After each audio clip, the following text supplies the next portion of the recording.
Udara pagi di kampung perbukitan Jawa Tengah terasa sejuk. Dihiasi kabut tipis yang perlahan naik dari sawah. Ayam jantan bersahut-sahutan, menandai awal hari yang penuh harapan. Di rumah panggung sederhana berdinding anyaman bambu, Wahyu, seorang pria berusia 35 tahun, sudah bersiap dengan cangkul di pundak. Wajahnya coklat legam terbakar matahari, namun senyumnya selalu hangat. Hidupnya mungkin sederhana tapi hatinya penuh rasa syukur. Di balik pintu istrinya Salimah tengah menyiapkan sarapan. Aroma sayur lodeh dan tempe goreng menguar, bercampur dengan wangi kayu bakar dari tungku dapur. Salimah dikenal sebagai perempuan yang penyabar dan penuh kasih.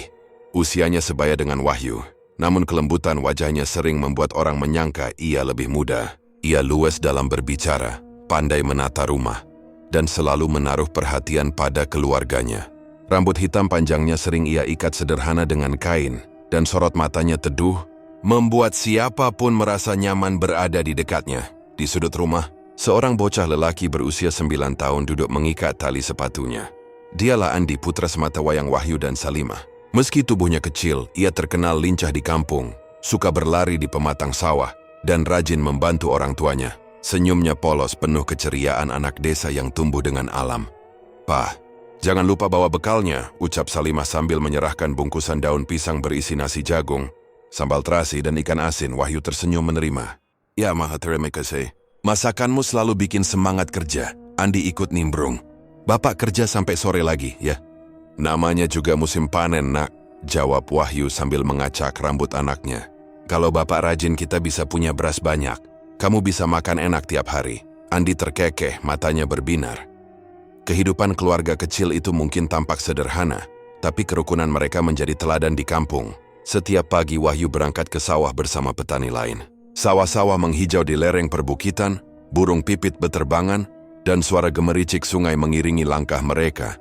Para petani saling bercanda, bekerja dengan gotong royong, dan selalu berbagi hasil panen.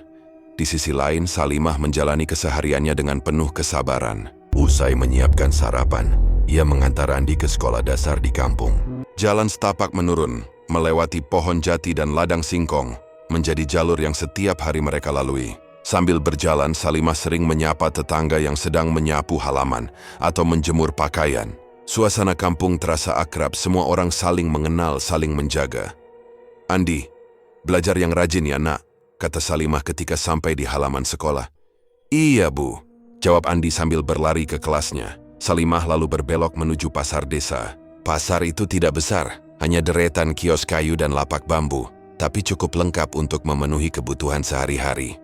Ia membeli sayur mayur, beras, dan sesekali kain batik untuk keperluan rumah. Kehadirannya di pasar selalu disambut ramah pedagang dan pembeli lain. Senyumnya yang tulus membuatnya mudah disukai orang. Sepulang dari pasar, ia kembali ke rumah, merapikan pekerjaan domestik sambil sesekali beristirahat di beranda, menatap sawah terbentang di kejauhan. Hidupnya terasa damai. Meski tidak bergelimang harta, ia merasa cukup karena memiliki suami yang bertanggung jawab dan anak yang patuh. Sore hari, saat matahari mulai condong ke barat, Wahyu pulang dari sawah. Bajunya basah oleh keringat, tapi wajahnya tetap bersemangat. Ia duduk di lincak bambu depan rumah, melepaskan lelah sambil menyeruput teh hangat buatan Salimah.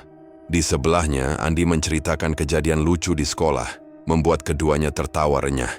Kadang tetangga mampir sekadar berbincang. Mereka sering membicarakan hasil panen, acara kenduri atau gotong royong membangun jalan desa. Suasana penuh kekeluargaan terasa kental. Semua orang di kampung percaya bahwa kerukunan adalah harta yang paling berharga. Malam hari, keluarga kecil itu makan bersama di ruang sederhana berlampu minyak tanah. Setelahnya, Wahyu biasa membaca doa. Andi mengulang pelajaran sekolah, sementara Salimah merapikan rumah. Saat udara dingin turun dari perbukitan, mereka tidur berdampingan, saling menghangatkan dengan rasa cinta dan kebersamaan. Kehidupan mereka memang sederhana, tapi justru itulah yang membuatnya indah. Tidak ada ambisi berlebihan, tidak ada pertengkaran besar, hanya ketulusan dan rasa syukur yang mengisi hari-hari. Di mata tetangga, Wahyu dan Salimah adalah pasangan serasi, contoh keluarga yang patut diteladani. Mereka seolah menjadi lambang keharmonisan kampung yang damai di bawah langit perbukitan Jawa Tengah. Namun, di balik keseharian yang tampak tenang itu, kehidupan memang selalu menyimpan kemungkinan yang tak terduga. Tapi untuk saat ini, Wahyu, Salimah, dan Andi masih hidup dalam lingkaran kebahagiaan sederhana. Sebuah kehidupan yang kelak akan diuji oleh badai yang datang tanpa disangka. Musim panen tiba. Sawah-sawah di perbukitan Jawa Tengah itu berubah warna. Dari hijau segar menjadi kuning keemasan. Padi yang merunduk seakan memberi salam, menunggu untuk dituai. Bagi para petani seperti Wahyu, musim ini adalah puncak dari kerja keras berbulan-bulan. Semua tenaga, waktu, dan pikiran dicurahkan demi membawa pulang hasil bumi yang bisa menghidupi keluarga hingga musim berikutnya. Sejak fajar, bunyi lesung kayu bertalu-talu di kampung. Para perempuan menumbuk padi, sementara para lelaki sudah berbondong-bondong menuju sawah. Wahyu dengan cangkul di bahu dan caping di kepala, berjalan bersama beberapa tetangga. Senyumnya tetap ramah, tapi sorot matanya memperlihatkan kesungguhan. Ia tahu, setiap butir padi yang berhasil ia panen adalah rezeki yang harus disyukuri. Di sawah, suara riuh para petani berpadu dengan desir angin. Burung-burung pipit beterbangan sesekali hinggap untuk mencuri bulir padi. Wahyu bersama teman-temannya bekerja tanpa banyak mengeluh. Mereka memotong batang padi dengan sabit, mengikatnya dalam ikatan besar, lalu menjemurnya di pematang. Keringat mengalir deras di tubuh Wahyu, membasahi bajunya, namun ia tetap bekerja dengan semangat. Hari demi hari, ia semakin jarang pulang tepat waktu. Bila dulu sore ia sudah duduk santai di beranda rumah, kini ia baru kembali menjelang malam. Tubuhnya lelah, tangannya penuh goresan, tapi hatinya lega melihat hasil panen yang menumpuk di lumbung. Biar capek, asal keluarga cukup makan, begitu pikirnya. Sementara itu Salimah menjalani hari-harinya dengan ritme berbeda. Pagi hari setelah menyiapkan sarapan, ia mengantar Andi ke sekolah. Jalanan kampung yang dipenuhi kabut tipis kini mulai ramai dengan suara anak-anak berlarian menuju kelas. Salimah selalu menggenggam tangan putranya erat, seakan ingin memastikan ia tumbuh dengan baik, meski dirinya lebih sering sendiri di rumah. Setelah mengantar Andi, Salimah biasanya singgah ke pasar. Ia membeli sayuran segar, kadang menukar hasil kebun kecilnya dengan kebutuhan dapur. Pasar desa bukan sekadar tempat belanja, melainkan juga ruang pertemuan antar warga. Para pedagang saling bercanda, saling menanyakan kabar, bahkan berbagi gosip ringan. Salimah dikenal ramah, murah senyum, dan pandai menjaga tutur kata. Meski begitu, dalam diam ia kadang merasa ada ruang kosong di hatinya. "Suamimu jarang kelihatan sekarang, ya Salimah?" tanya Bu Rini, seorang pedagang cabai suatu pagi. Salimah tersenyum, meski lelah tergambar di wajahnya. "Iya Bu, lagi sibuk panen jadi pulangnya malam terus. Begitulah kalau musim begini. Semoga rezeki kalian lancar," jawab Bu Rini sambil menimbang cabai merah. Sepulang dari pasar, Salimah mengisi waktunya dengan pekerjaan rumah, menyapu halaman, menjemur pakaian, merawat bunga di pot tanah liat, dan sesekali duduk di beranda sambil menenun tikar pandan. Suara riuh sawah di kejauhan sering menjadi teman kesendiriannya. Andi yang baru belajar membaca semakin rajin berlatih di rumah. Ia sering duduk di dekat ibunya, menunjukkan buku pelajaran dengan penuh semangat. "Bu, lihat aku sudah bisa baca cerita pendek," katanya bangga. Salimah tersenyum, hatinya sedikit terhibur. Anak semata wayangnya itu menjadi sumber kekuatan, pengisi kesunyian dikala suaminya terlalu sibuk di sawah. Sore hari, Salimah biasanya duduk menunggu di beranda. Matanya menatap jalan tanah yang menghubungkan kampung dengan sawah. Di sanalah ia berharap melihat sosok Wahyu pulang, membawa tubuh letih tapi wajah penuh lega. Namun seringkali matahari sudah tenggelam, bahkan azan Isya berkumandang, baru Wahyu menjejakkan kaki di rumah. "Pak, capek sekali ya?" tanya Salimah suatu malam saat Wahyu duduk kelelahan di kursi bambu. Wahyu hanya mengangguk, mengusap keringat dengan handuk kecil. "Iya Mah, panen ini besar sekali. Kita harus kerja keras. Maaf kalau aku sering pulang malam." Salimah menatapnya dengan lembut. "Aku mengerti Pak. Semoga hasilnya berkah." Meski Wahyu sering kelelahan, ia tidak pernah lupa menyapa anaknya. Ia mendengarkan celoteh Andi sebelum tidur, walau matanya sudah berat. Momen sederhana itu menjadi pengikat cinta mereka sebagai keluarga. Hari-hari berikutnya berjalan serupa. Sawah menjadi pusat kehidupan kampung. Suara orang menumbuk padi, anak-anak berlarian di pematang. Aroma jerami kering tercium kemana-mana. Kehidupan terasa sibuk tapi juga penuh makna. Namun bagi Salimah, kesibukan musim panen sekaligus membawa rasa sepi. Ia sering menatap lampu minyak di ruang tengah, mendengarkan suara jangkrik di luar, merasakan waktu berjalan lambat. Ia mencoba mengusir sepi dengan berdoa, berzikir, dan membayangkan wajah Wahyu serta masa depan Andi. Malam-malam panjang itu membuat Salimah semakin sadar betapa pentingnya kehadiran keluarga. Bagi orang lain, musim panen berarti keberuntungan. Tapi baginya, itu juga berarti harus menanggung sunyi seorang diri. Meski begitu, ia tidak pernah mengeluh. Di hadapan Wahyu, ia tetap menjadi istri yang penuh pengertian, menjaga rumah dan anak dengan sepenuh hati. Musim panen terus bergulir. Lumbung-lumbung di kampung mulai penuh. Tawa para petani menggema di balai desa, membicarakan hasil kerja mereka. Wahyu pun bangga meski lelah menggerogoti tubuhnya. Baginya semua jerih payah itu adalah bentuk cinta untuk Salimah dan Andi. Kehidupan sederhana itu tetap berputar dalam ritme yang sama. Wahyu tenggelam dalam kerja keras di sawah, Salimah menjaga rumah dengan kesabaran. Andi tumbuh dengan semangat belajar. Dari luar, keluarga kecil ini tampak tetap harmonis, meski di dalamnya perlahan-lahan mulai tumbuh rasa lelah, sepi dan rindu yang belum terucapkan. Namun, untuk saat ini, semuanya masih berjalan dalam jalur keseharian. Belum ada badai yang datang, hanya kesibukan panen yang menyita waktu, menguji ketabahan, dan memperlihatkan betapa pentingnya kebersamaan dalam keluarga sederhana itu. Pagi itu, pasar desa ramai seperti biasa. Bau sayur segar bercampur dengan aroma ikan asin dan wangi tanah basah setelah hujan semalam. Pedagang berteriak menawarkan dagangan mereka, anak-anak berlarian di antara kios, dan ibu-ibu sibuk menawar harga. Pasar memang menjadi pusat kehidupan desa, tempat jual beli bertukar kabar, sekaligus ajang silaturahmi. Salimah melangkah pelan sambil membawa keranjang anyaman bambu di tangan kirinya.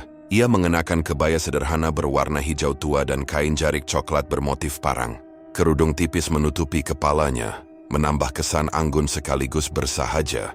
Wajahnya tampak lelah setelah semalaman menunggu suaminya pulang dari sawah, namun senyum tetap tersungging setiap kali menyapa kenalan. "Pagi Bu Salimah," sapa seorang pedagang sayur. "Pagi juga Bu. Sayurnya segar-segar ya." "Sweliara Basri," jawab Salimah dengan ramah.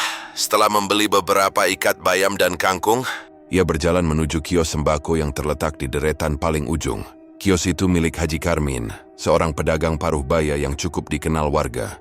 Karmin telah lama berdagang sembako, beras, gula, minyak, hingga kebutuhan rumah tangga lainnya. Meski usianya hampir 50 tahun, ia masih tampak gagah. Tubuhnya agak gempal, kulitnya sawo matang dan kumis tipis menghiasi wajahnya. Sebagai seorang haji, ia dihormati banyak orang di desa. Namun di balik penampilan alimnya, ada sesuatu yang membuat sebagian orang segan. Sorot matanya yang tajam, seakan selalu mengukur orang lain. Ketika Salimah mendekat untuk membeli gula dan minyak goreng, Karmin menatapnya lama. Tatapan itu bukan sekadar ramah seperti pedagang pada umumnya, melainkan tajam, penuh maksud yang sulit ditebak. Sejenak Salimah merasa tubuhnya ditelanjangi oleh sorot mata itu. "Ifron Srini Tentatering minder berbesikap besar." "Padima, Bu Salimah," sapa Karmin dengan suara beratnya. "Pagi, Pak Haji," jawab Salimah pelan sambil menghindari kontak mata. Karmin mengambil sekilo gula dari karung besar dan menaruhnya ke dalam plastik. Namun tangannya bergerak sedikit lebih lambat dari biasanya, seolah sengaja memperpanjang momen itu. Matanya tidak lepas dari wajah Salimah. Senyum tipis tersungging, tapi senyum itu membuat Salimah semakin tidak nyaman. "Sendiri saja, Bu." "Wahyu masih sibuk di sawah ya?" tanya Karmin sambil menimbang beras. Salimah mengangguk singkat. "Iya Pak, lagi musim panen jadi jarang pulang cepat." Ya. "Kalau begitu, pasti Ibu sering kesepian di rumah," ucap Karmin sambil menatap lurus, seolah menyelidiki isi hati Salimah. Salimah tersentak. Ia tidak suka dengan kalimat itu. Cepat-cepat ia mengalihkan pandangan, pura-pura sibuk merapikan keranjangnya. "Namanya juga musim panen, Pak. Semua istri petani pasti begitu." Karmin hanya terkekeh pelan, tapi matanya tetap menusuk. Tatapan itu membuat dada Salimah sesak. Wajahnya panas dan langkahnya ingin segera pergi. Setelah membayar, ia buru-buru berpamitan. "Terima kasih, Pak Haji. Saya pamit dulu." "Ya, hati-hati di jalan, Bu," jawab Karmin. Senyumnya masih tersungging aneh. Sepanjang perjalanan pulang, pikiran Salimah kacau. Ia tidak bisa mengusir perasaan resah akibat tatapan Karmin. Ada sesuatu dalam sorot mata itu yang berbeda dengan keramahan pedagang lain. Rasanya seolah ia sedang dipandang bukan sebagai seorang pelanggan atau tetangga, melainkan sebagai perempuan yang sedang diincar. Di rumah, Salimah menaruh belanjaan di dapur. Tangannya bergetar sedikit saat menuang beras ke dalam tempayan. Ia mencoba menenangkan diri dengan menarik napas dalam. Mungkin aku hanya berprasangka buruk, batinnya. Mungkin itu hanya kebetulan. Namun kegelisahan itu terus menghantui. Hari-hari berikutnya, setiap kali ia ke pasar dan melewati kios Carmine, tatapan itu kembali hadir. Carmine seolah sengaja memperhatikan setiap gerak-geriknya. Bahkan saat ia tidak membeli dagangan di kiosnya, mata Carmine tetap mengikuti langkahnya dari kejauhan. Suatu pagi, ketika Salimah hendak membeli cabai di kios sebelah, ia merasakan seseorang menatapnya dari belakang. Benar saja, begitu ia menoleh, Carmine sedang berdiri sambil merapikan karung beras, tapi matanya lurus mengarah padanya. Cepat-cepat Salimah menunduk, pura-pura tidak menyadari lalu mempercepat langkahnya. Kenapa akhir-akhir ini hatiku jadi tidak tenang? Gumamnya ketika berjalan pulang. Rasa tidak nyaman itu mulai menumpuk, meski Salimah tidak pernah menceritakannya pada Wahyu. Ia takut suaminya yang sedang lelah bekerja justru terbebani pikiran. Ia memilih menyimpan kegelisahan itu sendiri, berharap suatu saat akan mereda. Namun tatapan itu bukan berhenti, melainkan semakin intens. Setiap kali bertemu di pasar, Carmine seakan menunggu momen untuk menatap, seolah ingin menegaskan keberadaannya. Dan bagi Salimah, setiap tatapan itu seperti bayangan yang menempel di punggungnya, menimbulkan perasaan diawasi, meski ia sedang berada di tengah keramaian. Hari demi hari, pasar yang dulu terasa ramah bagi Salimah kini mulai menimbulkan rasa asing. Senyum para pedagang lain tak lagi mampu menghapus kegelisahannya. Ia tetap menjalankan rutinitas, mengantar Andi ke sekolah, berbelanja lalu pulang. Tapi setiap kali melewati kios Carmine, jantungnya berdegup lebih cepat, langkahnya terasa berat. Di rumah, ia berusaha menenangkan diri dengan doa. Ia duduk di tikar pandan, menatap ayat-ayat Al-Quran yang terletak di atas meja kecil. Bibirnya bergetar lirih, berusaha mengusir keresahan.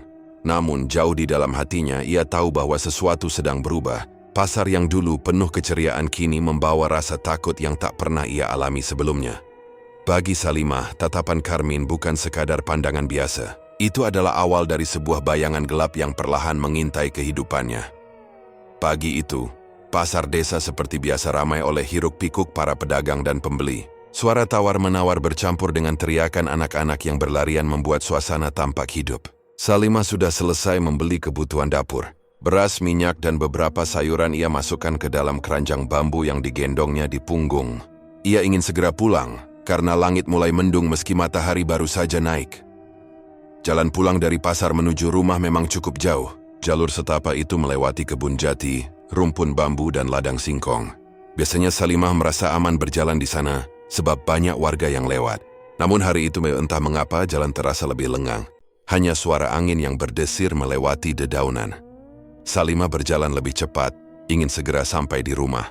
Namun langkahnya tiba-tiba melambat ketika ia merasa ada sesuatu yang janggal.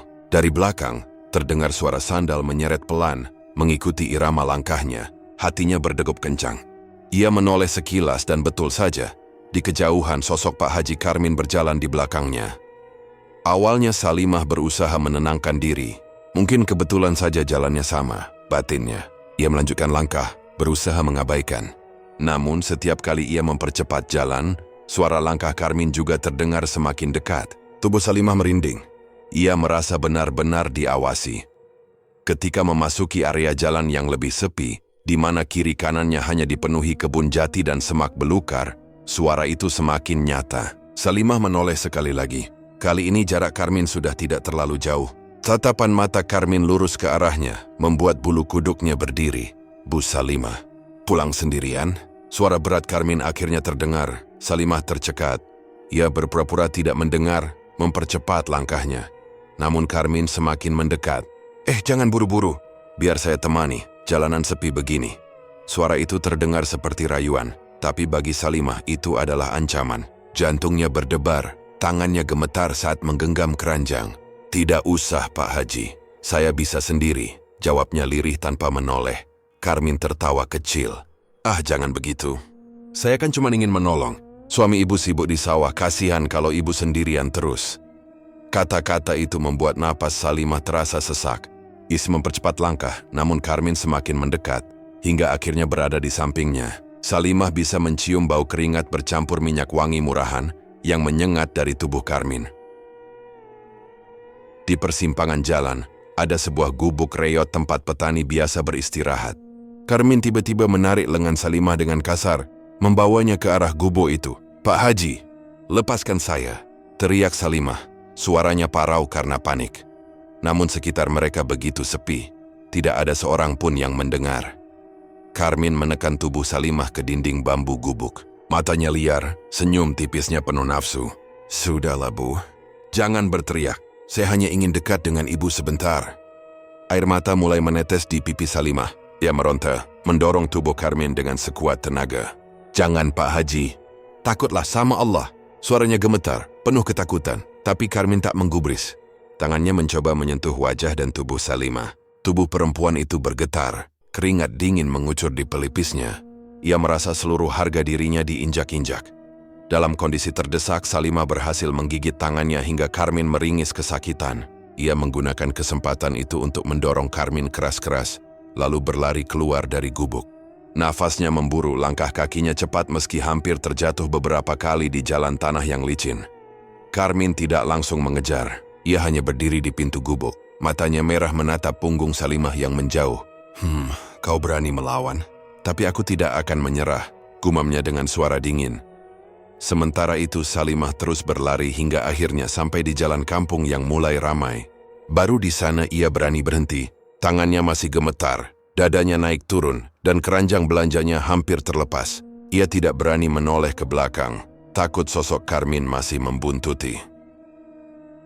Sesampai di rumah, Salimah segera menutup pintu rapat-rapat. Ia bersandar di dinding, tubuhnya lemas tak bertenaga. Air mata mengalir deras. Pengalaman itu terasa seperti mimpi buruk yang nyata. Tubuhnya masih merasakan sentuhan kasar Karmin, dan suara tawanya terus terngiang di telinga. Hari itu, Salimah tidak bisa melakukan pekerjaan rumah dengan baik. Tangannya selalu bergetar saat memegang alat dapur.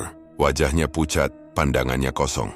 Bahkan ketika Andi pulang sekolah dan riang bercerita, ia hanya mampu tersenyum samar, menyembunyikan luka yang menggerogoti hatinya. Malamnya, ketika Wahyu pulang dari sawah dengan tubuh lelah, Salimah hanya bisa memandanginya dalam diam. Ia ingin bercerita, ingin meluapkan ketakutan dan trauma yang baru saja ia alami. Namun lidahnya keluh. Ia takut Wahyu marah, takut keluarga mereka terguncang, dan lebih dari itu ia takut orang lain tidak percaya. Sejak kejadian di jalan sepi itu, hidup Salimah berubah. Setiap kali ia melewati jalan pulang dari pasar, tubuhnya merinding. Bayangan Karmin terus menghantui. Senyum ramahnya di pasar kini menjelma menjadi tatapan buas yang mengintai di balik keramaian. Bagi Salimah, peristiwa itu bukan sekadar pelecehan fisik. Itu adalah luka batin yang menggores dalam, meninggalkan trauma yang sulit dihapus. Seolah jalan pulang yang dulu terasa aman kini berubah menjadi lorong gelap penuh ancaman. Dan sejak saat itu tatapan Karmin tak lagi hanya sekadar gangguan. Itu adalah bayangan hitam yang mulai merampas kedamaian hidup Salimah. Sejak peristiwa di jalan sepi itu, kehidupan Salimah berubah drastis. Senyum yang dulu selalu hadir di wajahnya perlahan memudar. Matanya sayu, tubuhnya kian lemah, dan semangatnya seolah hilang. Ia masih menjalani rutinitas sehari-hari, tetapi semuanya dilakukan dengan gerakan yang lambat, seakan tubuhnya kehilangan tenaga.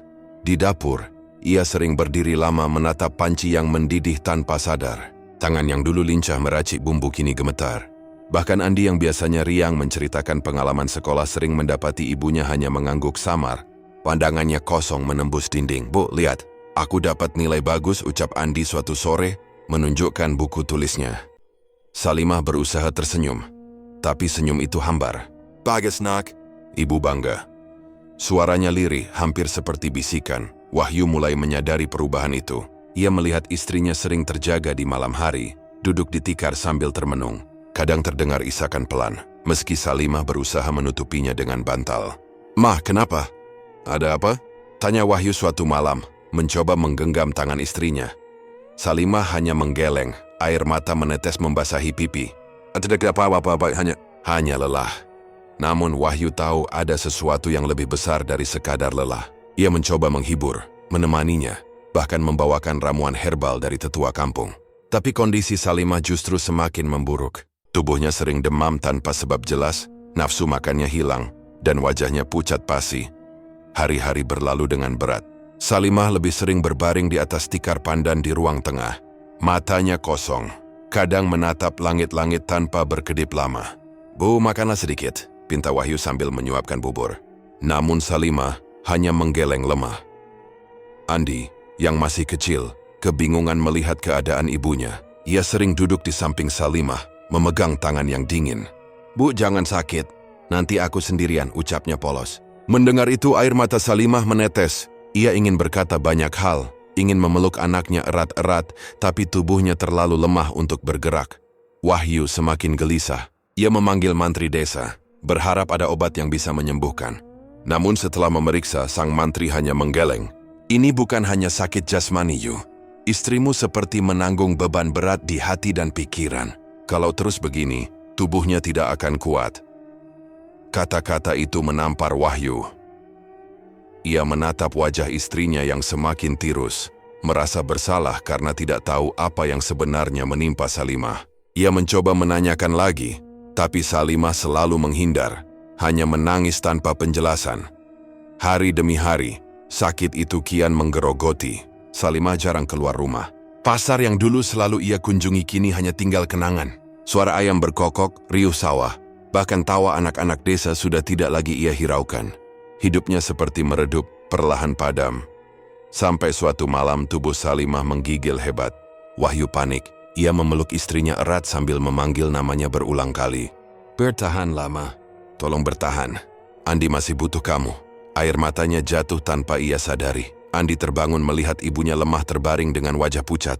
Bocah itu menangis histeris. "Bu, jangan tinggalkan aku, Bu." Salimah menatap anaknya dengan mata berkaca-kaca. Sisa tenaga yang ia punya hanya cukup untuk menggenggam jari kecil Andi. Bibirnya bergetar, seolah ingin mengatakan sesuatu, tapi suaranya terlalu lemah untuk terdengar jelas. Hanya tetesan air mata yang berbicara. Beberapa jam kemudian napas Salimah semakin pelan. Tubuhnya kaku, matanya terpejam. Wahyu berteriak memanggil namanya, tapi Salimah tidak lagi merespons. Dalam linangan air mata, Wahyu menyadari bahwa istrinya telah pergi untuk selamanya. Kesunyian menyelimuti rumah kecil itu. Tangisan Andi pecah, memecah malam yang dingin. Wahyu duduk memeluk tubuh istrinya yang sudah tak bernyawa.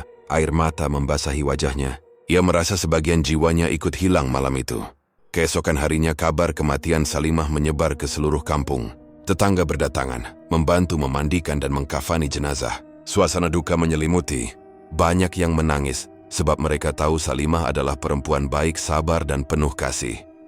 Saat jenazah dibawa ke pemakaman, Wahyu berjalan tertatih di belakang keranda. Andi menggenggam tangannya erat, menangis tanpa henti.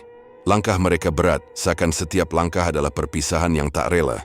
Di tepi pemakaman, doa-doa dipanjatkan. Tanah merah perlahan menutup tubuh Salimah yang terbaring dalam keabadian. Wahyu berdiri lama, tubuhnya gemetar, air matanya tak terbendung, hatinya remuk. "Selamat jalan istriku. Semoga Allah menerima amalmu," bisiknya lirih. Malam setelah pemakaman, rumah terasa kosong. Tidak ada lagi aroma masakan hangat dari dapur. Tidak ada lagi senyum lembut yang menyambutnya pulang dari sawah. Hanya keheningan yang menyakitkan.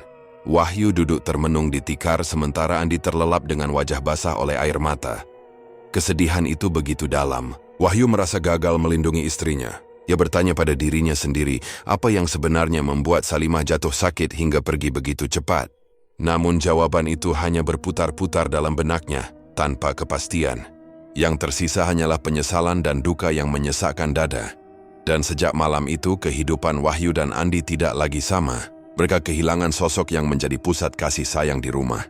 Luka itu begitu dalam, membusuk di hati, meninggalkan jejak yang tidak akan pernah hilang. Sejak kepergian Salimah, hari-hari Wahyu dan Andi diliputi kesunyian. Rumah kecil yang dulu hangat dengan tawa kini hanya menyisakan bayang-bayang duka. Namun di balik rasa kehilangan yang begitu dalam, Wahyu mulai merasakan sesuatu yang mengganjal.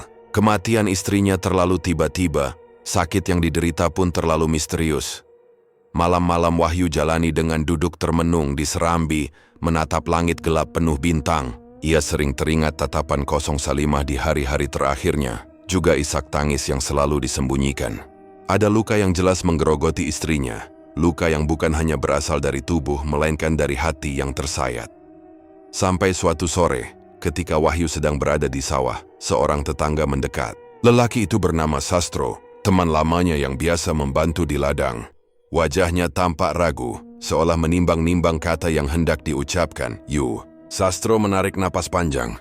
Aku sebenarnya berat ngomong ini, tapi aku nggak tega lihat kamu terus dihantui pertanyaan. Wahyu menoleh, keningnya berkerut. Maksudmu apa, Tro? Sastro menatap ke arah jalan desa, memastikan tidak ada orang yang mendengar. Suaranya merendah. Beberapa waktu lalu aku lihat istrimu waktu pulang dari pasar. Dia kayak dibuntuti seseorang. Dan Frank itu, Astro terdiam sejenak menelan ludah. Pak Haji Karmin. Mendengar nama itu, Wahyu terdiam. Dadanya berdegup keras. Ia mengenal baik Karmin, penjual sembako yang sudah lama berdagang di pasar. Orang kampung menghormatinya karena statusnya sebagai haji, meski sikapnya kadang dianggap angkuh. Terus, suara Wahyu serak, matanya menatap tajam. Sastro menghela napas lagi. Aku nggak tahu detailnya, tapi pernah juga aku lihat Salimah pulang dengan wajah pucat, kayak habis ketakutan. Dan waktu itu, Karmin keluar dari arah jalan sepi. Aku takut ada apa-apa, tapi aku nggak berani bicara. Baru sekarang aku berani, setelah semua terjadi. Kata-kata itu bagai petir menyambar Wahyu. Tangannya mengepal erat, wajahnya memerah menahan amarah. Potongan-potongan kenangan bersama Salimah terlintas di kepalanya. Tangis istrinya di malam hari, tubuh yang semakin lemah, dan kematian yang begitu menyayat. Semua itu kini menemukan jawabannya. Jadi, Karmin, bajingan itu. Wahyu menggeram, suaranya bergetar penuh emosi. Sastro mencoba menenangkan. Sabar, aku ngerti kamu marah, tapi hati-hati. Karmin itu licik. Dia punya pengaruh di kampung ini. Banyak orang masih percaya sama topengnya sebagai orang terhormat. Namun, amarah Wahyu sudah terlanjur membara. Malam itu ia pulang dengan hati bergejolak. Ia duduk di ruang tengah, memandangi foto Salimah yang tergantung di dinding. Air matanya menetes, tapi bukan hanya kesedihan yang ia rasakan. Ada bara dendam yang menyala. Istriku, jadi ini penyebabmu merana ya? Semua karena dia. Wahyu berbisik lirih. Demi Allah, aku tidak akan diam. Hari-hari berikutnya, Wahyu mulai memperhatikan Karmin lebih dekat. Ia sengaja berkunjung ke pasar, berpura-pura belanja, tapi sebenarnya ingin mengamati gerak-gerik lelaki itu. Tatapan mata Karmin yang sering liar, cara bicaranya yang licik, semua semakin meyakinkan Wahyu. Beberapa ibu-ibu pasar juga sempat berbisik lirih saat Wahyu lewat. Kasihan Salimah, katanya dulu sempat diganggu Karmin. Ucap salah satu dari mereka. Tak sadar bahwa Wahyu mendengar. Hati Wahyu kian panas. Gosip itu ternyata bukan rahasia lagi. Hanya saja tidak ada yang berani menantang Karmin secara langsung. Di malam-malam sepi, Wahyu tak bisa tidur. Ia duduk memeluk lutut di serambi menatap kegelapan. Dendam berputar di kepalanya. Bayangan Karmin terus muncul bercampur dengan wajah Salimah yang penuh derita. Andi kadang terbangun melihat ayahnya duduk sendiri. Pak, kenapa nggak tidur? Tanyanya polos. Wahyu terdiam sejenak, lalu tersenyum tipis sambil mengusap kepala anaknya. Tidurlah, nah. Bapak cuma lagi mikirin ibu. Namun dalam hatinya ia menyembunyikan rencana gelap. Ia tahu, hukum desa tidak akan bisa menjangkau perbuatan Karmin. Orang-orang terlalu segan, terlalu takut. Kalaupun ia melapor, siapa yang akan percaya? Karmin masih dianggap sebagai haji terhormat, sementara Salimah sudah tiada, tak bisa bersuara. Kemarahan itu berubah menjadi tekad. Wahyu ingin Karmin merasakan penderitaan yang sama, bahkan lebih. Ia tidak ingin dendam ini padam tanpa balasan. Di dalam doanya, ia sering menangis di sajadah memohon petunjuk. Namun setiap kali menyebut nama Karmin, hatinya seolah dipenuhi bara yang tak bisa padam. Malam itu ia berbicara pada dirinya sendiri. Aku tidak akan membiarkan arwahmu gelisah, Mah. Dia harus membayar. Dia harus tahu rasa sakit yang kau tanggung sampai ajal menjemputmu. Api dendam sudah menyala di dalam hati Wahyu. Ia mulai berpikir keras, mencari jalan untuk menuntut balas. Pikiran itu membayanginya siang dan malam, membuatnya semakin larut dalam kegelapan niat yang belum pernah ia rasakan sebelumnya. Sejak mengetahui bahwa Karmin adalah biang keladi penderitaan Salimah, hidup Wahyu seakan kehilangan arah. Malam-malamnya dipenuhi rasa marah dan gelisah. Wajah Salimah yang pucat sebelum meninggal terus terbayang, bercampur dengan gambaran Karmin yang masih hidup tenang, tersenyum di pasar, seolah tak pernah melakukan dosa. Adilkah ini, ya Allah? Gumam Wahyu di malam gelap. Istriku menderita sampai mati, sementara dia masih bisa tertawa di hadapan orang banyak. Kemarahan itu tak bisa ia padamkan dengan doa semata. Ada bisikan gelap yang terus menuntun pikirannya, Sebuah desakan yang mengarah pada jalan lain. Jalan yang selama ini hanya ia dengar lewat cerita orang-orang kampung. Jalan balas dendam. Di sudut desa, ada seorang dukun terkenal bernama Mbah Kromo. Usianya sudah lanjut, rambutnya putih lebat. Matanya tajam seakan bisa menembus isi hati orang. Orang-orang bilang, ia masih menguasai ilmu hitam warisan leluhur. Konon, banyak orang yang pernah datang padanya untuk mencari keadilan dengan cara yang tak terlihat oleh mata manusia. Suatu malam, ketika kabut turun menutupi jalan desa, Wahyu memberanikan diri melangkah ke rumah Mbah Kromo. Langkahnya berat, tapi hatinya penuh dengan tekad. Rumah dukun itu berada di pinggir hutan bambu, terpencil dari rumah-rumah lain. Lampu minyak kecil menyala redup di serambi, menimbulkan bayangan menyeramkan pada dinding bambu. Wahyu mengetuk pelan pintu kayu tua itu. Tak lama suara berat terdengar dari dalam. Siapa yang datang di malam buta? Wahyu, Mbah. Saya butuh pertolongan, jawabnya dengan suara bergetar. Pintu berderit terbuka, menampakkan sosok Mbah Kromo dengan mata yang berkilat dalam cahaya lampu minyak. Ia menatap Wahyu lama, seolah bisa membaca isi kepalanya tanpa perlu mendengar penjelasan. "Masuklah," katanya singkat. Di dalam rumah, bau kemenyan langsung menusuk hidung. Rak-rak tua penuh botol kaca berisi cairan keruh dan benda-benda aneh berjajar di sudut ruangan. Di tengah, ada meja kecil dengan sesaji, bunga 7 rupa, telur ayam kampung, dan sebuah kendi berisi air. Mbah Kromo duduk bersila, memandang Wahyu yang masih berdiri canggung. "Aku tahu tujuanmu. Wajahmu penuh amarah, matamu menyimpan dendam. Katakan, siapa yang ingin kau binasakan?" Wahyu menelan ludah, suaranya bergetar. "Carmen, Mbah, Haji Carmen. Dia yang merusak hidupku. Dia yang membuat istriku meninggal dengan penuh derita." Mbah Kromo memejamkan mata, mengangguk perlahan. "Ah, Carmen, aku sudah mendengar namanya." Orang itu licik, menyembunyikan busuk di balik jubah terhormat. "Kau ingin dia mendapat balasan setimpal?" "Ya, Mbah. Aku ingin dia merasakan penderitaan yang sama, bahkan lebih. Aku ingin dia merasakan bagaimana sakit itu membusuk di tubuhnya, seperti luka yang tak pernah sembuh." Dukun tua itu membuka mata, tatapannya tajam menusuk. "Jalan ini gelap, Wahyu. Sekali engkau melangkah, tidak ada jalan kembali. Dendam akan mengikat jiwamu, bahkan bisa menjerat keturunanmu. Kau yakin sanggup menanggungnya?" Wahyu terdiam sejenak. Bayangan wajah Salimah kembali hadir, bersama tangisan Andi yang kehilangan ibunya. Dadanya bergetar, tapi tekadnya tak goyah. "Aku sanggup, Mbah, demi istriku." Mbah Kromo tersenyum tipis, lalu mulai menyiapkan ritual. Ia mengambil kendi berisi air, mencelupkan jari, lalu memercikkannya ke bara api dupa yang mengepul. Asap tebal memenuhi ruangan, membawa aroma menusuk bercampur dengan sesuatu yang membuat bulu kuduk berdiri. "Ambil sehelai rambut istrimu, atau barang yang pernah dia pakai terakhir kali," kata Mbah Kromo. Wahyu menyerahkan selendang Salimah, yang masih ia simpan dengan air mata. Dukun itu mengambilnya, lalu meletakkannya di atas sesaji. Kemudian Mbah Kromo mengeluarkan boneka kecil dari anyaman jerami. Ia menancapkan jarum hitam di bagian dada boneka itu, sambil melantunkan mantra dengan suara berat dan bergema. Bahasa yang ia ucapkan asing, penuh bisikan misteri. Wahyu merasakan udara dalam ruangan semakin berat. Asap kemenyan menebal, membuat pandangan berkunang.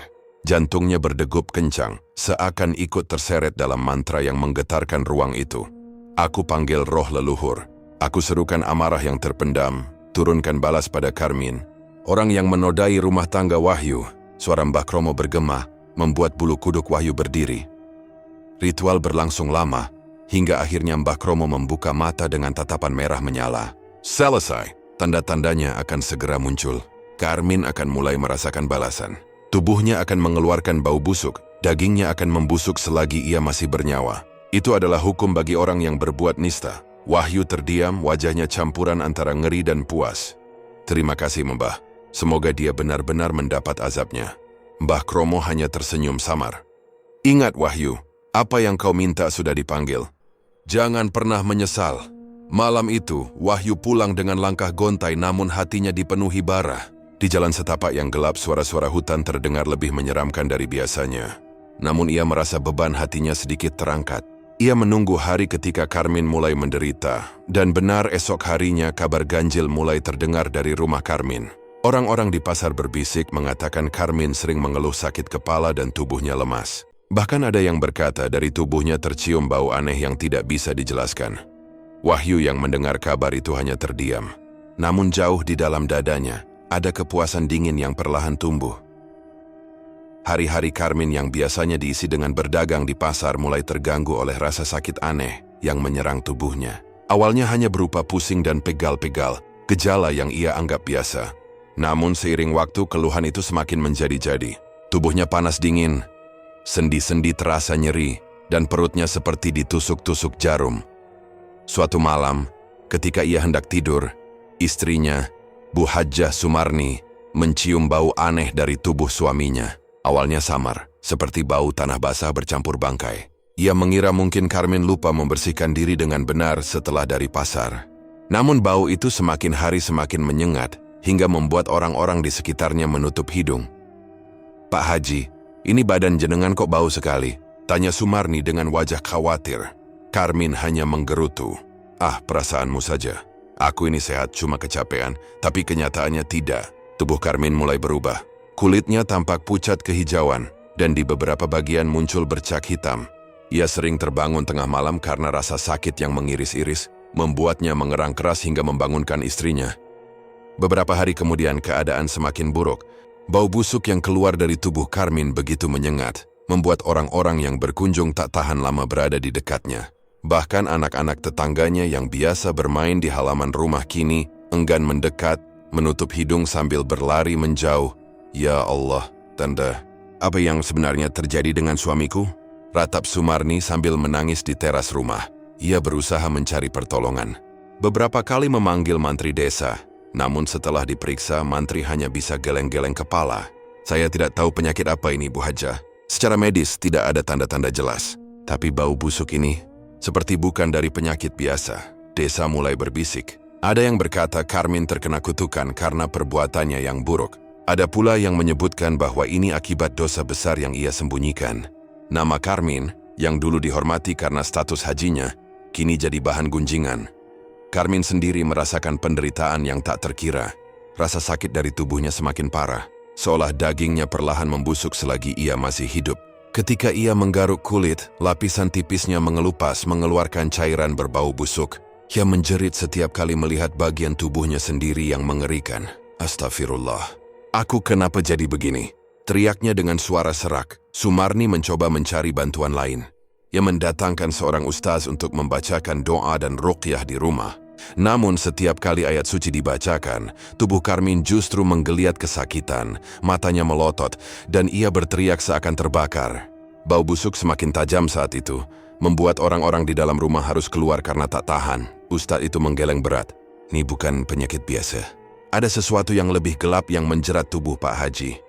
Kalau memang benar ada kesalahan masa lalu, sebaiknya bertaubatlah dengan sungguh-sungguh." Namun Karmin justru semakin putus asa. Malam-malamnya dipenuhi mimpi buruk. Ia sering terbangun dengan keringat dingin, mengaku melihat bayangan seorang perempuan yang menangis. Rambutnya panjang, wajahnya pucat, dan tubuhnya basah oleh air mata. Bayangan itu terus menghantuinya, membuatnya berteriak ketakutan di malam buta. "Pergi! Jangan dekati aku!" teriaknya membuat Sumarni terbangun ketakutan. "Siapa, Pak? Siapa yang jenengan lihat?" "Selima. Dia menatapku. Dia mau menjemputku." Mendengar nama itu, Sumarni hanya bisa menutup mulutnya. Ia tahu siapa Salima, istri Wahyu yang baru meninggal. Hatinya berdebar, mulai menyadari mungkin suaminya memang menyimpan dosa besar yang tak pernah ia ungkapkan. Hari berganti minggu, tubuh Karmin semakin tak karuan. Luka-luka muncul di kulitnya, bernanah dan mengeluarkan bau menyengat yang membuat rumahnya seperti dikepung bangkai. Tetangganya mulai menjauh, enggan datang menengok lagi. Sumarni kelelahan merawat suaminya, tapi juga semakin takut melihat kondisinya yang mengerikan. "Pak, tobatlah. Tobatlah sebelum terlambat." Isak Sumarni memegang tangan suaminya yang kurus dan dingin. Namun Karmin hanya bisa menggeleng, menahan sakit yang tak tertahankan. Napasnya tersengal, matanya merah penuh darah. Setiap malam tubuhnya menggeliat seperti terbakar api dari dalam, membuat jeritannya terdengar ke rumah-rumah sekitar. Hingga suatu malam, penderitaan itu mencapai puncaknya. Tubuh Karmin bergetar hebat, matanya melotot, mulutnya berteriak panjang hingga suaranya serak. Bau busuk semakin menjadi-jadi, membuat Sumarni menjerit ketakutan. "Ya Allah, tolong suamiku." Namun pertolongan tak kunjung datang. Carmine terbaring di tikar. Tubuhnya kaku perlahan. Cairan busuk merembes dari kulitnya. Dalam jeritan terakhirnya ia menyebut nama yang membuat bulu kuduk Sumarni merinding. Wahyu. Aku mohon, ampuni aku. Setelah itu tubuhnya terdiam. Matanya terbuka lebar. Wajahnya menegang dalam ketakutan. Carmine meninggal dalam keadaan mengenaskan. Dengan tubuh yang masih mengeluarkan bau busuk menusuk. Kabar kematiannya segera menyebar ke seluruh desa. Orang-orang berdatangan, tapi banyak yang tak sanggup mendekat karena bau jasadnya terlalu menyengat. Bahkan ketika dimandikan, air tidak mampu mengurangi bau itu. Beberapa orang muntah, sebagian lagi menutup hidung dengan kain basah. Pemakaman Carmine berlangsung tergesa-gesa. Tidak ada tangisan keras, hanya bisik-bisik ketakutan dan gunjingan. Banyak yang yakin bahwa kematian Carmine adalah balasan dari dosa besar yang ia lakukan. Dosa yang akhirnya terbongkar lewat cara yang paling hina. Di rumah Wahyu, kabar itu sampai pada telinganya. Ia hanya terdiam lama, memandang ke arah dinding tempat foto Salimah tergantung. Ada campuran rasa puas dan getir di dadanya. Akhirnya, engkau mendapat balasanmu, gumamnya lirih. Namun, di balik kepuasan itu, ada bayangan lain yang mulai muncul. Menyusup ke dalam batinnya, mengingatkan bahwa jalan yang ia tempuh bukanlah jalan terang. Sore itu, langit di perbukitan Jawa Tengah tampak mendung. Awan-awan kelabu menggantung berat seolah menyimpan rahasia yang tak ingin terbuka. Wahyu duduk termenung di beranda rumahnya. Sejak Salimah tiada, beranda itu seakan kehilangan makna. Biasanya ada suara lembut istrinya yang menyapa, atau langkah kecil Andi yang berlari sambil tertawa. Kini, hanya keheningan yang menemani. Di tengah keheningan itu, seorang tetangga Pak Wito datang terburu-buru. Nafasnya tersengal, wajahnya pucat. Wahyu, kau sudah dengar kabarnya? Wahyu mengangkat kepala. Kabar apa, Pak? Pak Haji Carmine meninggal dunia tadi siang. Katanya sakit aneh. Tubuhnya membusuk, bau busuk menyebar kemana-mana. Orang-orang tak tahan berada di dekatnya. Pemakamannya berlangsung cepat. Karena jasadnya begitu mengerikan. Wahyu terdiam. Tidak ada ekspresi terkejut di wajahnya. Hanya senyum tipis yang tak bisa ia bendung. Senyum yang lahir dari hati yang merasa puas. Ia menunduk. Raina menyembunyikan perasaan itu dari tetangganya. Begitu ya, jawabnya singkat. Pak Wito menghela napas panjang. Entah dosa apa yang dia bawa sampai matinya seperti itu. Orang-orang desa sekarang hanya bisa beristighfar. Katanya ini hukuman dari Allah. Setelah Pak Wito pergi, Wahyu kembali duduk seorang diri. Di dalam hatinya ada perasaan lega. Dendam yang ia bawa sejak kematian Salimah akhirnya terbalaskan. Orang yang merusak kehormatan istrinya, yang membuat Salimah menderita hingga mati, kini menerima balasan yang jauh lebih hina. Salimah, kau bisa tenang sekarang. Dia sudah mati, dan matinya penuh azab. Gumam Wahyu lirih, menatap foto istrinya yang tergantung di dinding ruang tamu. Namun, senyum di wajahnya tak bertahan lama. Malam itu ketika ia hendak tidur, pikirannya tidak bisa tenang. Bayangan wajah Carmine yang sekarat terus muncul di benaknya. Jeritan-jeritan terakhir Carmine yang didengar orang kampung kini bergema di telinganya. Lebih dari itu, setiap kali ia memejamkan mata, yang muncul justru wajah istrinya Salimah dengan sorot mata yang penuh luka. Wahyu terbangun dengan keringat dingin. Ia menatap sekeliling, memastikan tidak ada apa-apa. Tapi di sudut kamar, ia merasa melihat sosok samar seorang perempuan duduk membelakanginya. Rambutnya panjang terurai, bahunya berguncang seperti sedang menangis. Salimah, suara Wahyu bergetar. Namun saat ia berkedip, sosok itu lenyap. Hanya gelap malam yang tersisa. Ia menutup wajah dengan kedua tangannya, tubuhnya gemetar. Untuk pertama kali sejak Carmine mati, ia merasakan bukan kemenangan, melainkan kegelisahan yang menusuk dada. Hari-hari berikutnya, Wahyu mencoba mengalihkan pikirannya dengan bekerja di sawah. Ia menundukkan kepala, menekuni tanah, mengurus padi, mengangkat cangkul dengan tenaga penuh. Namun setiap kali ia menghela napas, ia merasa ada bayangan yang mengikuti. Seolah-olah dari sela-sela batang padi, seseorang mengawasinya dengan tatapan pilu. Pernah, ketika ia mengambil air di sumur, ia melihat pantulan wajah Salimah di permukaan air. Wajah itu pucat, bibirnya membiru, dan matanya menyiratkan kekecewaan. Wahyu terperanjat, air di ember tumpah ke tanah membuat kakinya basah. "Kenapa kau menatapku begitu, Mah?" bisiknya gemetar. "Bukankah aku sudah membalaskan sakit hatimu? Bukankah aku melakukan semua ini demi kehormatanmu?" Namun air sumur hanya memantulkan bayangan dirinya sendiri yang muram. Malam-malam Wahyu semakin sulit. Ia sering terbangun di tengah malam mendengar suara langkah kaki dari dapur, atau suara sendok beradu dengan piring. Saat ia beranjak ke sana, dapur kosong. Hanya ada aroma masakan sederhana yang dulu sering dibuat Salimah. Andi, anak semata wayangnya, mulai ikut merasakan keganjilan. "Bapak, kenapa akhir-akhir ini sering ngomong sendiri?" Tanyanya polos. Wahyu terdiam, menatap anaknya dengan senyum yang dipaksakan. "Tidaklah apa-apa, nak. Bapak cuma kangen sama ibumu." Andi mengangguk meski wajah kecilnya tampak bingung. Ia masih terlalu muda untuk memahami bahwa ayahnya kini sedang terperangkap antara rasa puas dan rasa bersalah. Pada suatu malam, Wahyu bermimpi. Dalam mimpinya ia melihat Salimah berdiri di tepi sawah, mengenakan kebaya putih yang biasa ia kenakan saat hajatan. Wajahnya tampak teduh namun matanya menyimpan kesedihan yang dalam. "Wahyu." Suara itu lembut namun menusuk hati. "Iya, Mah, aku di sini. Kau sudah tenang sekarang kan?" "Dia sudah menerima balasannya," jawab Wahyu dengan mata berkaca-kaca. Namun Salimah hanya menggeleng. "Kenapa kau memilih jalan ini? Apa dengan membalaskan dendamku hatimu jadi tenang?" Wahyu tercekat. Aku tidak tahan melihatmu diperlakukan seperti itu, Mah. Aku ingin dia merasakan penderitaan seperti yang kau rasakan." Air mata mengalir di pipi Salimah.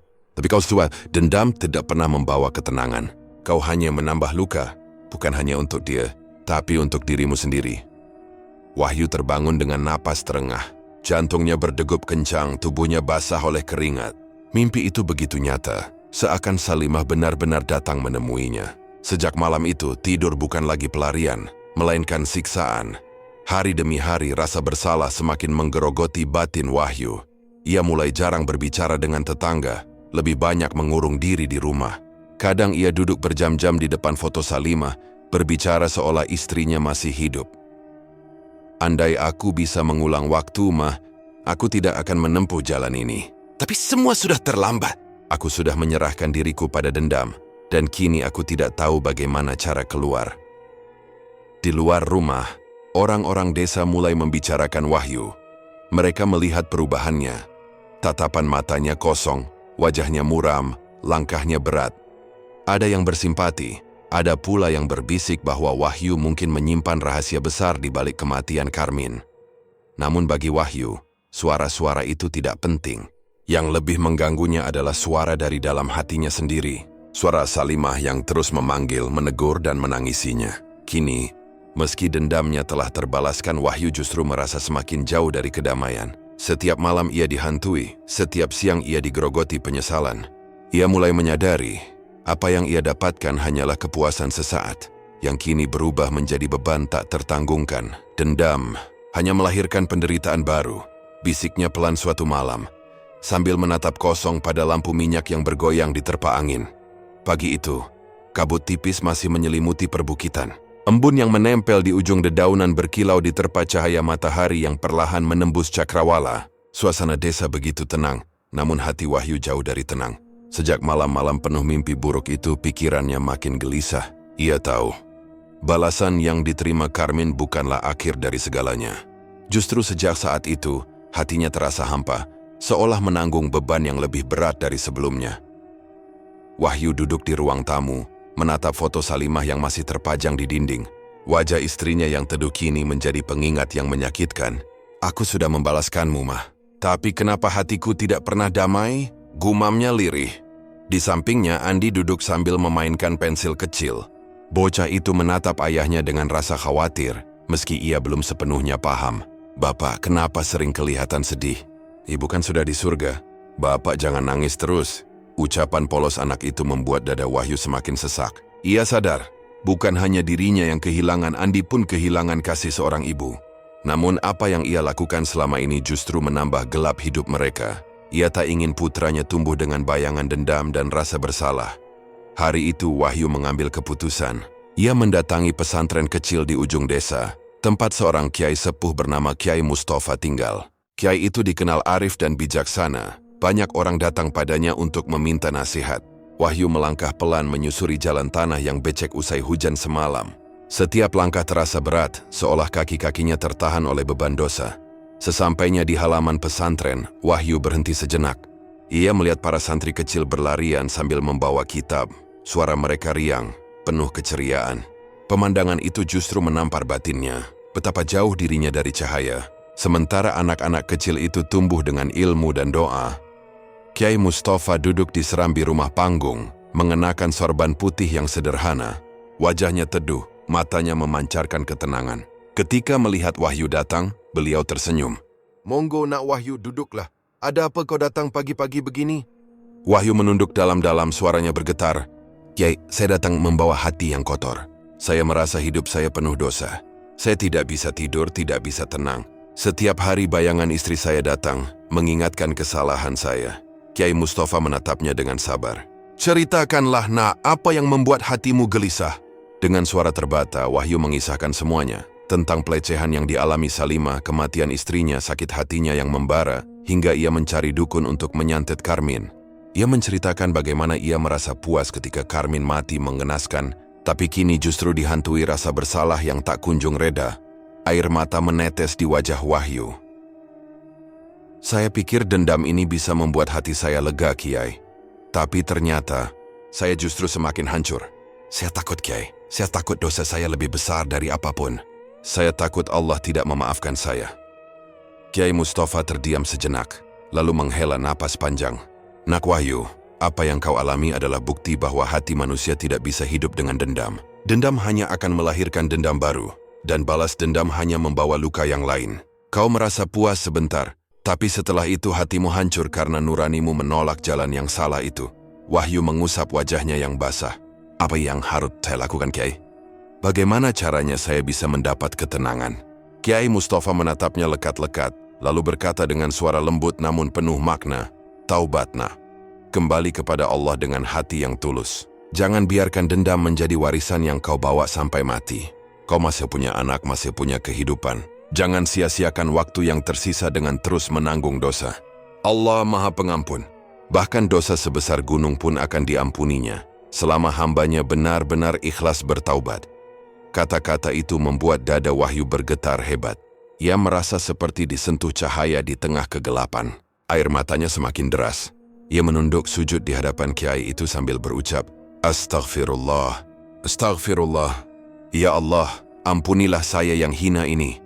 Kiai Mustafa tersenyum, lalu menepuk pundak Wahyu. "Bangkitlah nak, jangan terus terpuruk. Mulailah dengan memperbaiki salatmu, membaca Al-Quran, dan mendidik anakmu agar kelak ia tumbuh sebagai pribadi yang baik. Ingatlah Salimah pasti ingin melihatmu menjadi suami sekaligus ayah yang tegar, bukan yang hancur oleh dendam." Sejak hari itu, Wahyu berusaha menata ulang hidupnya. Ia mulai rajin salat berjamaah di masjid, sesuatu yang jarang ia lakukan sebelumnya. Ia juga sering mengajak Andi mengaji bersama, meski awalnya terbata-bata. Dalam setiap sujudnya, ia selalu menangis memohon agar Allah menerima taubatnya. Tetangga-tetangga melihat perubahan itu. Mereka yang sebelumnya kasihan pada Wahyu karena hidupnya muram, kini melihat sinar baru di wajahnya.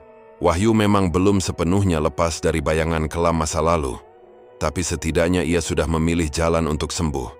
Andi pun merasakan perbedaan. Ayahnya tidak lagi termenung lama di depan foto ibunya, dengan wajah murung.